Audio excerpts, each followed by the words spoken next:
واحد كاتب التدليس والتضليل بتاع الأهلاوية خلاهم يقولوا إن الشيبي داخل قاصد يأذي الشحات، هما مش داخل قاصد يأذيه.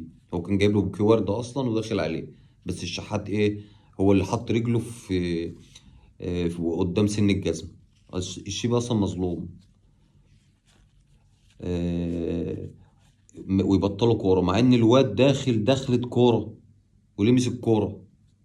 اه طبعا دي كرة شوارع دي اكيد، او هم دخلوا الكرة في المصارعة ما اعرفش.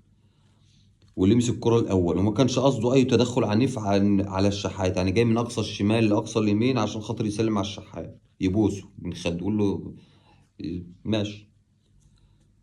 بس تقول ايه للناس بترضع تدليس وتضليل وكذب، وانت حضرتك ما فيش حاجة من لا بتدلس ولا بتضلل ولا بتكذب، انت شفت الحقيقة قلتها.